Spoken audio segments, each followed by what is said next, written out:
Hi, welcome again to the Church at 434 Emotion and our special series entitled Christmas At, where we are experiencing Christmas at places that you may not have gone. This place has a historical feel to it. It's Christmas at Mount Vernon. You say, Mount Vernon? You mean George Washington's home? Yes, that Mount Vernon. Now, I'd love to tell you they've turned into a ski slope for the holidays, but they don't.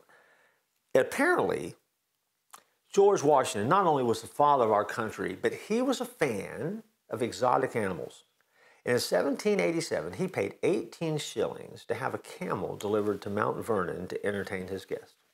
It seems that the camel was such a big hit that the desert dweller continues to come back all of these years later and has become a part of the Christmas tradition and celebration when they decorate Mount Vernon for the holiday season.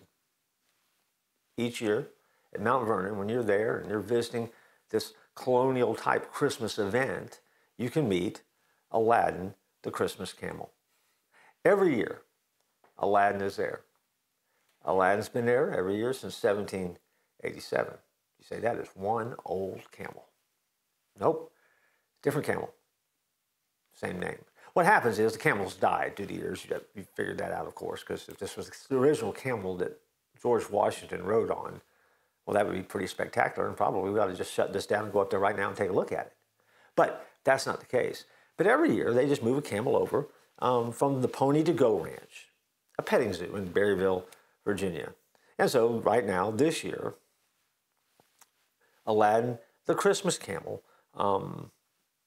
is on loan from that petting ranch and is there wearing a Christmas hat and entertaining guests and letting people get close and touch him. And then, of course, camels spit, so that does happen sometimes, and you have to be careful about that. And so, and when Aladdin is unavailable, he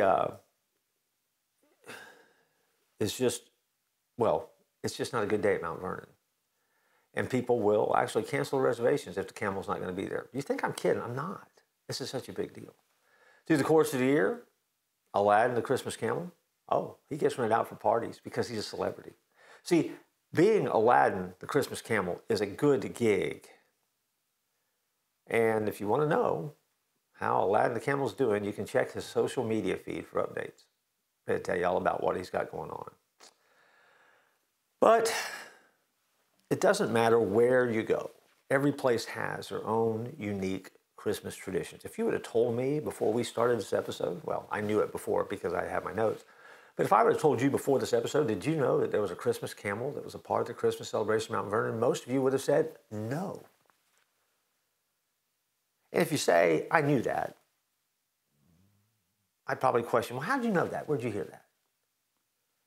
But it is a real deal, real tradition, and you know what? It makes it fun.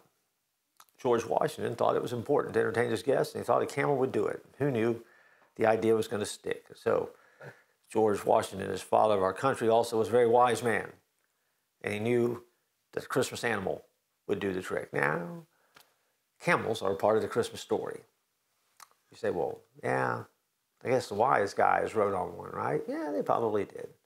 There are probably some camels involved, but we know that they didn't get to the stable. They didn't make it to the manger. They didn't show up for a year or so with the gifts that they bought for the baby Jesus, who would have been the young child Jesus by the time they got there. But you know what? I was doing some reading as I was getting ready to do this series. You know, there could have been some camels in that stable. Because if you think about it, people had come to Bethlehem from all over the region to come and pay their taxes, and so they're housing animals back in this area, this stable, wherever they could. And so, who knows? There could have been a camel looking in the door, looking in a window.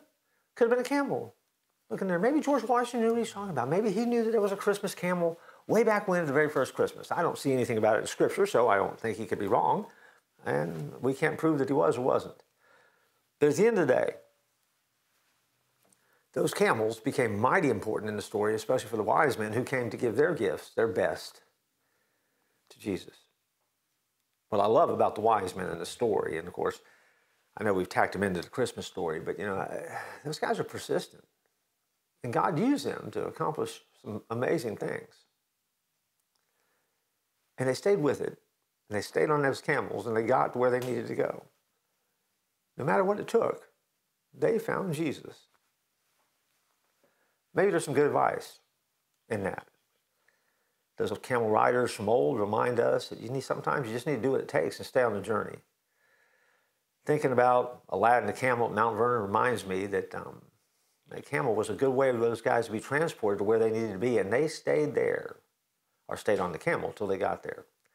I'm always intrigued with people sometimes when they kind of lose sight and lose focus of what it is they're called to be and who it is they're called to be spiritually.